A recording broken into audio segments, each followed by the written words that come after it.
Kesetiaannya tidak pernah meninggalkan buah pekerjaan tangannya. Kasih karunia, rahmat, dan damai sejahtera dari Allah Tritunggal, Bapa, Putra, dan Roh Kudus menyertai saudara sekalian. Mulia bagi Bapa.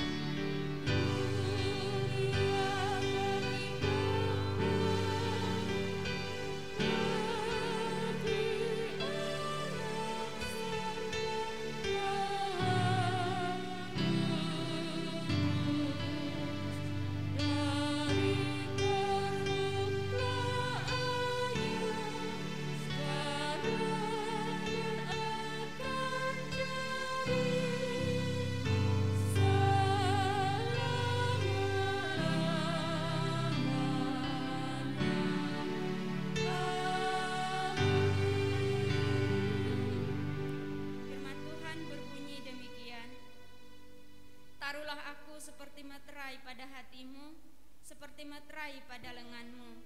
Karena cinta kuat seperti maut, kegairahan gigi seperti dunia orang mati.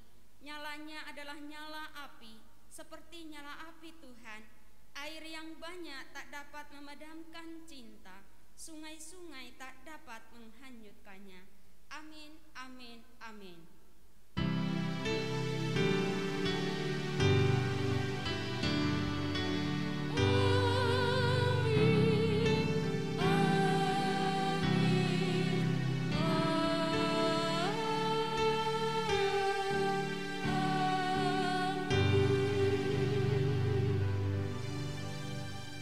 Silakan duduk Bapak Ibu. Bapak Ibu Saudara yang terkasih di dalam Tuhan Yesus, firman Tuhan adalah petunjuk bagi kita semua untuk kita boleh berjalan dalam kehendak-Nya, berjalan dalam kebenarannya, sehingga hidup kita diberkahi oleh Tuhan. Dan di tengah tantangan yang berat ini kita membutuhkan firman Tuhan supaya kita dikuatkan dan selalu disegarkan. Mari kita arahkan hati dan pikiran kita untuk kita boleh menerima firman Tuhan, dan kita sambut firman Tuhan pada pagi hari ini dengan menaikkan pujian Ku Tetap Setia.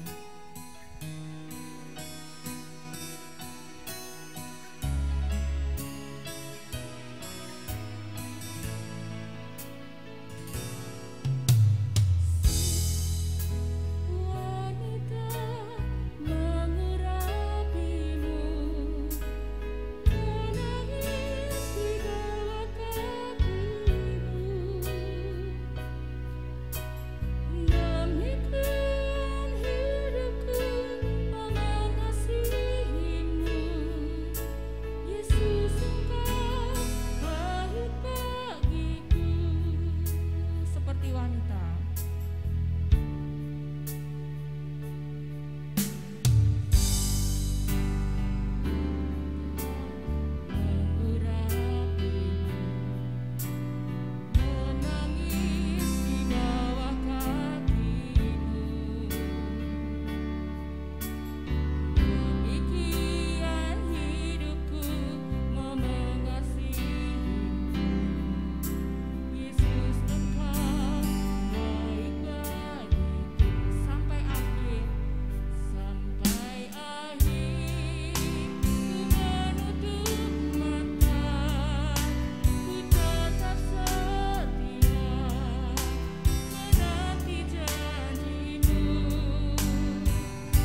pagi hari ini.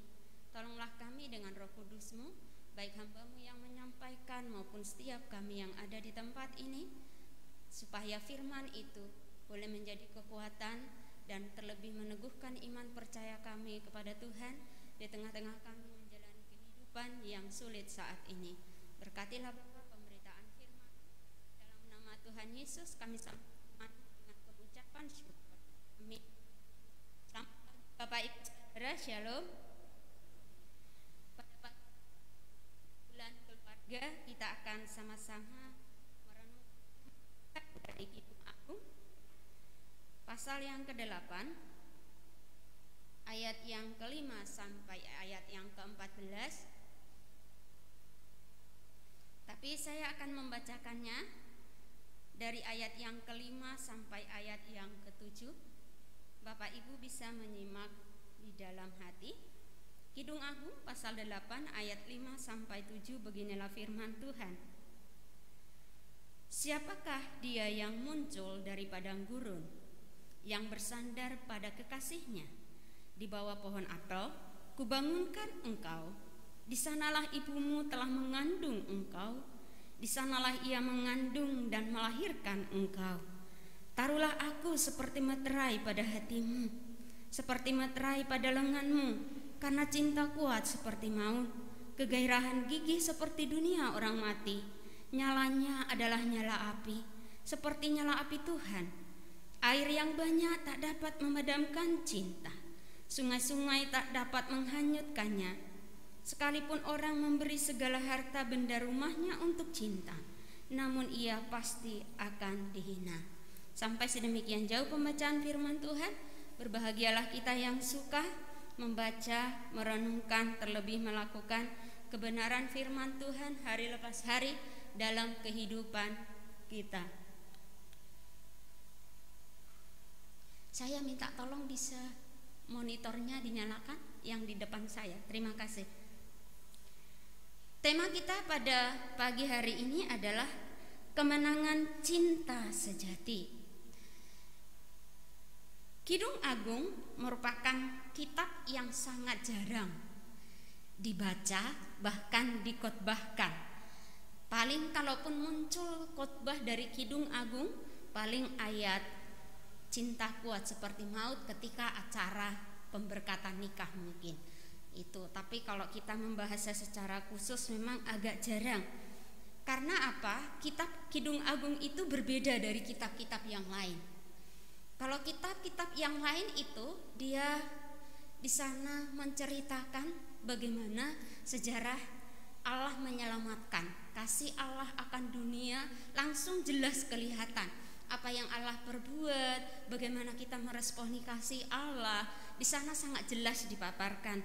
Tapi kalau kita membaca kitab Kidung Agung, di sana akan kita temukan adalah isinya tentang madah-madah cinta.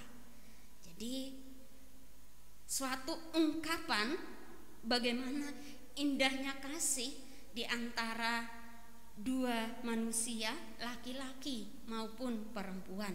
Tapi sesungguhnya ketika kita mencoba mendalami, menyimak dan menghayati akan Kidung Agung, kita akan melihat di sana bahwa Allah kita itu hadir dalam setiap kehidupan manusia, terutama di dalam kisah kasih dua insan yang berbeda. Karena kasih itu nanti ketika dipersatukan di dalam ikatan pernikahan, ketika dia berjanji di dalam Tuhan, maka kasih itu adalah kasih, seharusnya kasih yang sejati. Gitu. Nah, seperti apa kita akan melihat. Kidung Agung ini isinya sebenarnya dia mau menceritakan tentang sepasang kekasih di mana mereka saling mencintai. Sang pria adalah orang yang sederhana, dia adalah seorang gembala. Sedangkan perempuan di sana dikatakan dia adalah seorang perempuan yang hitam manis. Meskipun hitam manis tapi cantik. Dia sungguh mempesona. Itu adalah si perempuan. Dan di antara mereka berdua, bunga-bunga cinta pun sudah tumbuh mekar, berseri. Mereka sungguh saling mencintai satu dengan yang lain. Di ayat-ayat yang kita baca, kita bisa melihat bahwa gelora cinta yang mereka rasakan membuat dunia mereka itu sangat indah. Mereka bisa menyapa satu dengan yang lain dengan sangat mesra. Yang satu berkata, "Engkau kekasihku." Yang satu lagi berkata, "Engkau manisku." Wah, ini kalau kita mengingat kisah-kisah nostalgia ini menjadi satu yang sangat menarik. Betapa cinta itu memampukan manusia mengeluarkan kata-kata yang indah, kata-kata yang manis, kata-kata yang membangun. Dan selanjutnya, ketika cinta bersemi, perjalanan cinta itu ternyata tidak semulus yang dipikirkan. Selalu ada godaannya, selalu ada tantangannya. Meskipun kedua insan ini sesungguhnya mereka sudah serius di dalam hubungan cinta kasih mereka. Mereka sudah merencanakan sebuah pernikahan. Mereka akan menikah dan mereka akan bersama untuk selamanya.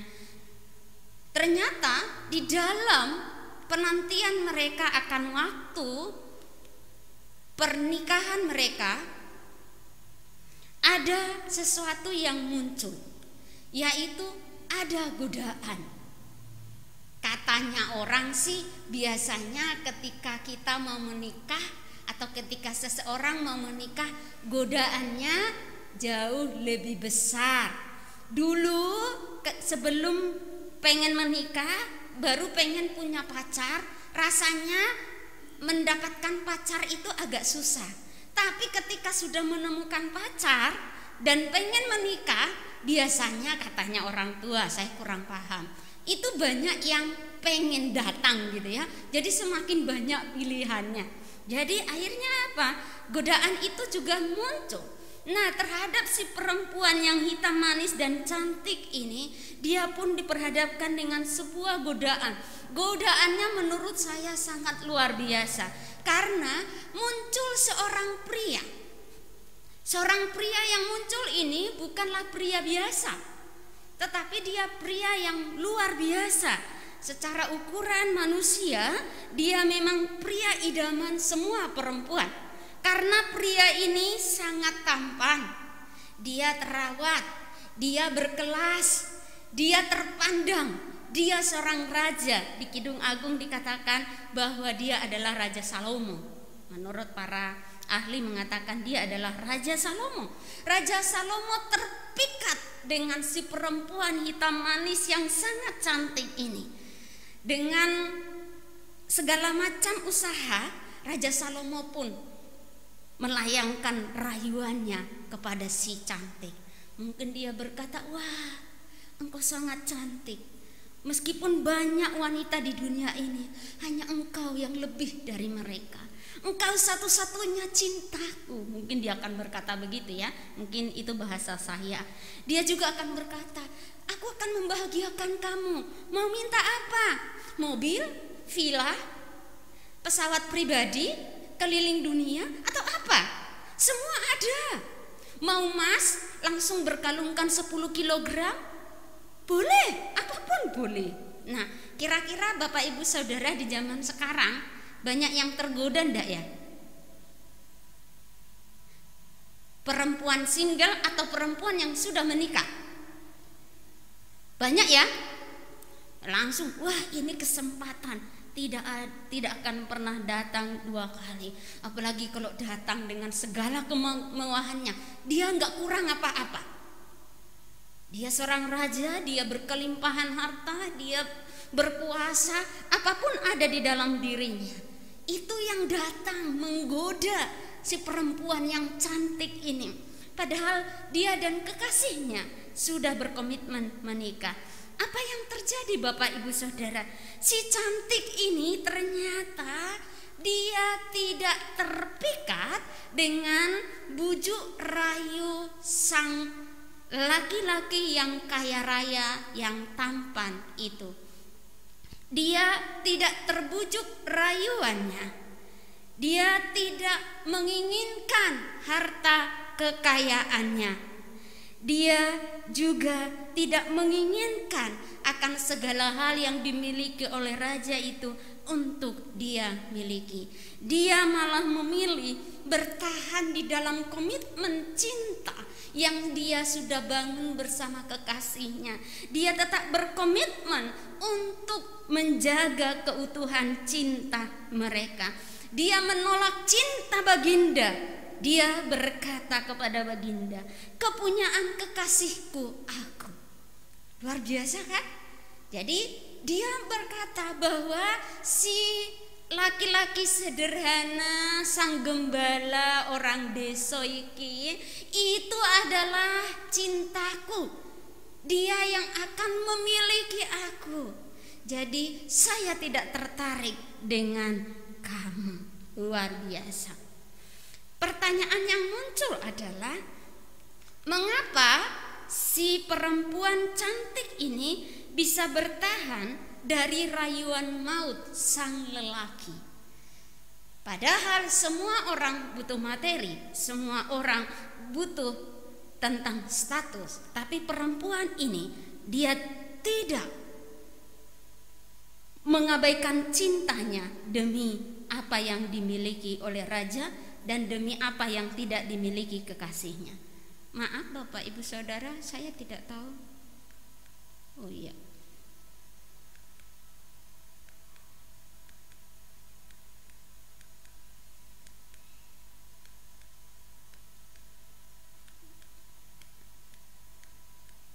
Ini agak error mungkin. Jadi rahasianya adalah karena si perempuan ini memiliki cinta sejati. Dia mengatakan di situ bahwa cinta kuat seperti maut, nyalanya seperti api. Air yang banyak tidak dapat memadamkan cinta, sungai-sungai tidak dapat menghanyutkannya. Cinta sejati itu membuat dia bisa membedakan mana yang benar, mana yang tidak benar, mana yang boleh ia lakukan, mana yang tidak boleh. Dan si perempuan ini menjaga dirinya tetap berjalan di jalur yang sudah dia bangun bersama dengan kekasihnya. Dia tetap ingat dengan komitmen mereka berdua dan dia tahu bahwa itu adalah yang terbaik bagi dirinya. Akhir dari kisah cinta mereka pun menjadi kisah yang mengharukan dan membahagiakan, bahwa kedua pasangan yang saling mencintai ini akhirnya mereka dipersatukan di dalam pernikahan. Mereka merayakan cinta kasih mereka dan mereka hidup bahagia selamanya. Itu kisah yang diceritakan di Kidung Agung. Jadi bagaimana seseorang bisa mempertahankan cinta kasihnya? Dia tidak mau mengabaikan cinta kasihnya gara-gara rayuan gombal daripada yang lain. Dia mengerti ketika dia mencintai itu artinya ada komitmen, dan di sana akan ada namanya berkorban, dan dia tahu yang dia inginkan adalah itu yang terbaik. Jadi dari kisah ini sebenarnya kita mau belajar beberapa hal, bahwa ada satu kebenaran yang mungkin dan harus kita akui bersama, bahwa cinta sejati itu pasti teruji oleh waktu. Setuju Bapak Ibu Saudara? Suami istri sebelum mereka menikah, mereka berkata, aku mencintaimu. Dan mau menikah pasti ada ujiannya, dan setelah menikah pasti ada ujiannya. Bapak Ibu yang paling lama menikah mungkin ada yang 50 tahun, mungkin ada yang 70 tahun mungkin gitu ya, karena nikah muda. Itu pun pasti itu cinta itu akan teruji. Jadi ketika dia memiliki cinta sejati, maka cinta sejati itu tidak akan pernah bisa dibeli dengan apapun. Cinta sejati tidak akan pernah dapat ditukar dengan apapun. Jika kita mencintai seseorang, kita mencintai suami kita, kita mencintai istri kita, kita mencintai anak-anak kita mencintai orang tua kita, maka apapun yang ada di dunia ini tidak bisa menggantikan mereka. Ketika cinta sejati itu ada, tidak mungkin ada seorang menantu yang tega menjual mertuanya. Tidak mungkin ada seorang suami yang tega menjual istrinya. Tidak mungkin seorang anak tega menjual orang tuanya. Tidak mungkin melakukan sesuatu yang menyakitkan. Karena cinta sejati itu yang ada di sana adalah kerinduan untuk memberi dan membahagiakan. Menerima orang yang dikasihi apa adanya. Dan tidak menginginkan pribadi orang lain ada di dalam pasangannya. Karena setiap manusia pastilah memiliki keunikan masing-masing. Dan yang selanjutnya, cinta sejati itu pasti bahagia. Jadi kita bisa melihat bahwa ukuran kebahagiaan manusia itu tidak terletak di dalam harta benda. Kalau Bapak Ibu mengikuti rema kita, maka ketika kita membahas dari Mazmur pasal pertama, kalau saya tidak salah, apakah kita sudah sampai 47? Kalau saya tidak salah sudah sampai 47. Tidak terasa ya. Jadi sampai Mazmur 47.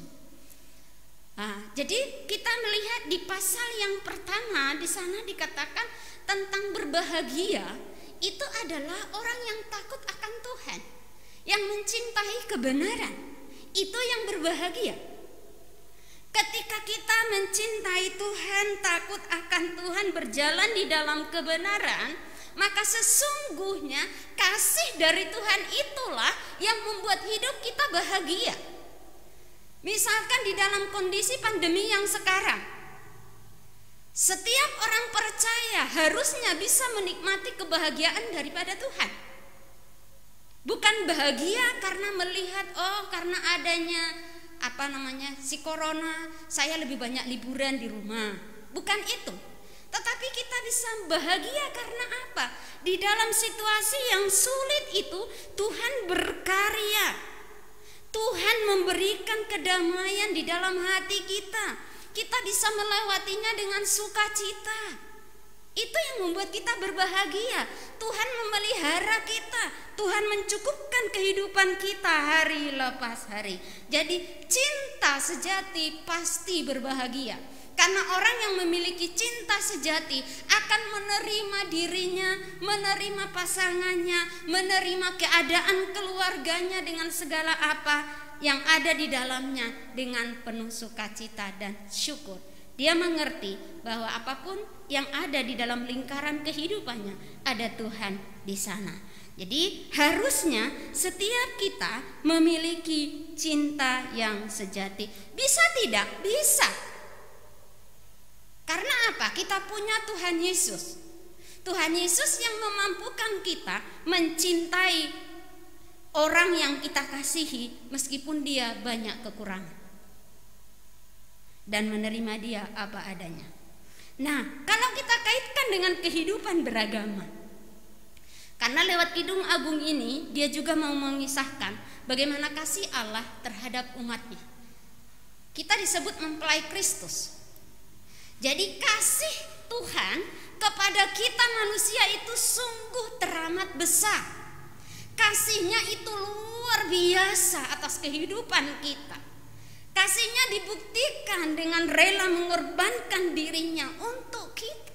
Yang paling tidak bisa diberikan oleh siapapun, Tuhan Yesus berikan.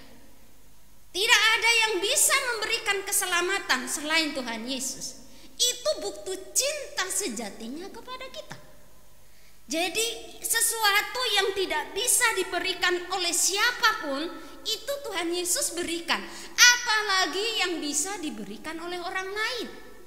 Materi orang lain bisa memberikan, tetapi Tuhan jauh lebih bisa memberikan kepada kita. Karena apa? Dia yang empunya segalanya. Dia yang punya kehidupan kita. Jadi kita harus ingat, kita memiliki Tuhan yang sangat mencintai kita. Seharusnya seperti perempuan tadi yang hitam manis, kita harus mencintai, mengasihi Tuhan Yesus dengan sungguh-sungguh. Sekalipun banyak godaan di luar, ada yang menggoda kita untuk bisa berpaling dari Tuhan Yesus, maka kita akan tetap berkomitmen untuk menjaga cinta kita dengan Tuhan. Kita tidak mau menodai cinta itu dengan sesuatu yang tidak berkenan di hati Tuhan. Kita tidak akan tergoda dengan tawaran dunia, tetapi kita tahu bahwa ketika cinta saya sungguh-sungguh sepenuhnya kepada Tuhan, maka kebahagiaan yang sejati memenuhi hidup saya.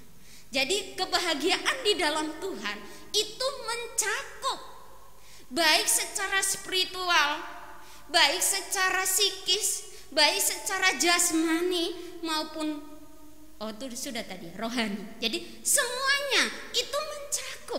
Jadi kebahagiaan yang Tuhan berikan itu sempurna bagi kita. Pertanyaannya, mengapa kita tidak bahagia? Yang salah bukan Tuhannya, pasti yang salah pada pihak kita. Jadi yang menjadi pertanyaan bagi kita dari kisah dua sejoli ini adalah, apakah kita sungguh-sungguh mengasihi pasangan kita? Bagi yang punya suami atau istri, sungguhkah kita mencintai dia apa adanya dan tidak ingin menggantikan dia dengan apapun, dan tidak tergoda dengan pria atau wanita manapun yang lebih dari pasangan kita itu? Bagi kita, dia yang tetap terbaik, dia yang tetap bisa membahagiakan kita. Jadi seperti saya, bagi saya Pak Widodo yang terbaik. Ada orang yang lebih ganteng dari Pak Widodo, betul ada. Kalau saya bilang tidak ada, itu saya bohong. Tapi di mata saya, dia tetap jauh lebih ganteng dari yang ganteng. Karena apa? Kegantengan itu bukan cuma sebatas fisik, tetapi mencakup seluruh bagian di dalam hatinya. Itulah kegantengan menurut saya. Jadi kita akan melihat pasangan kita bahwa dia adalah pribadi yang terbaik yang Tuhan sudah berikan kepada saya. Saya tidak mau dengan yang lain. Itu gampangnya. Dan yang kedua, apakah kita sungguh-sungguh mengasihi Tuhan Yesus, kekasih jiwa kita? Kalau kita sungguh-sungguh mengasihi Dia, apa bukti dari kasih kita kepada Dia? Dia sudah berkorban bagi kita. Apa yang kita berikan kepada Tuhan? Dan yang selanjutnya, maukah kita berkomitmen sampai saya mati, saya akan tetap setia kepada pasangan saya. Sampai mati, saya akan tetap setia kepada Tuhan Yesus. Dan kalau kita punya komitmen, percayalah, kalaupun ada kesulitan, meskipun banyak rintangan, di sana ada kebahagiaan yang Tuhan berikan. Di sana ada berkat yang Tuhan berikan. Kiranya setiap kita boleh memiliki cinta sejati yang Tuhan anugerahkan bagi setiap kita yang sungguh-sungguh mengasihi Tuhan Yesus. Amin. Mari kita berdoa. Bapa di dalam surga, terima kasih untuk firman yang boleh kami renungkan pada pagi hari ini. Mampukanlah kami untuk kami boleh memiliki cinta daripada Tuhan, karena cinta itulah yang memampukan kami untuk boleh mengasihi sesama kami, mengasihi pasangan kami sebagaimana yang Tuhan kehendaki. Dan kami percaya hidup kami akan berbahagia karena ada Tuhan bersama dengan kami. Kami serahkan seluruh jemaat-Mu di dalam segala keberadaan mereka. Berkatilah setiap rumah tangga, di dalam segala pergumulan Tuhan berkati. Dan begitu juga usaha pekerjaan Tuhan berkati, sehingga segala sesuatunya berhasil di dalam Tuhan.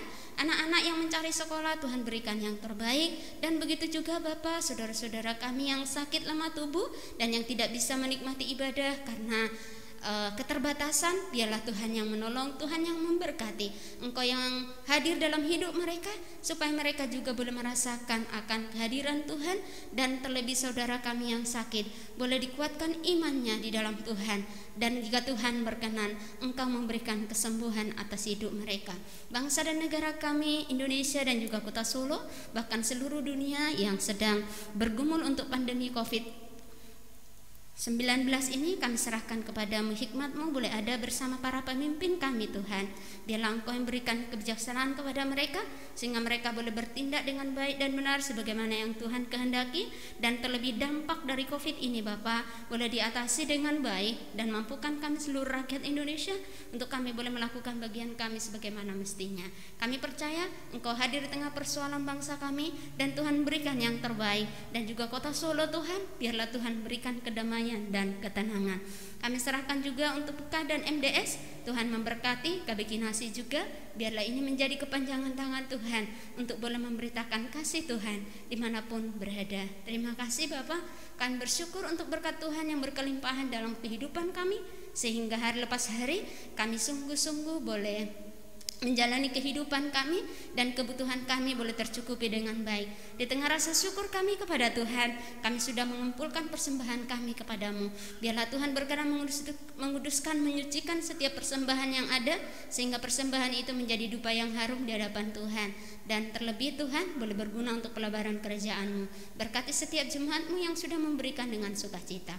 Terima kasih Bapak, Kamu serahkan hidup kami dan seluruh jemaat-Mu hanya ke dalam tangan pengasihan-Mu. Dalam satu nama Tuhan kami Yesus kami berdoa, amin. Bapak Ibu Saudara yang terkasih di dalam Tuhan Yesus, kita bersama-sama akan mengakhiri ibadah pada pagi hari ini.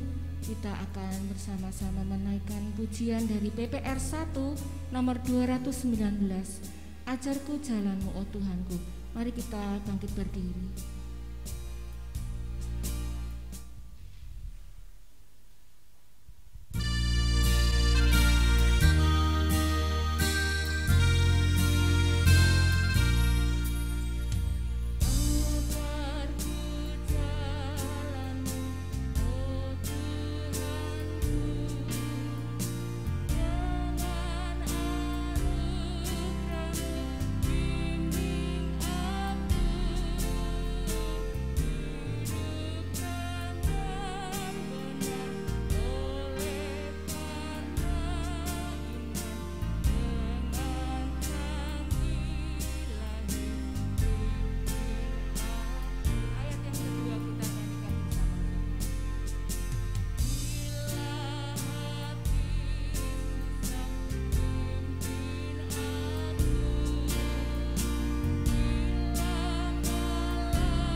Marilah kita baik-baik mendengarkan suara Tuhan dan melakukan dengan setia akan segala perintah-perintah Tuhan di dalam kehidupan kita hari lepas hari, sehingga berkat-berkat Tuhan menjadi bagian kita.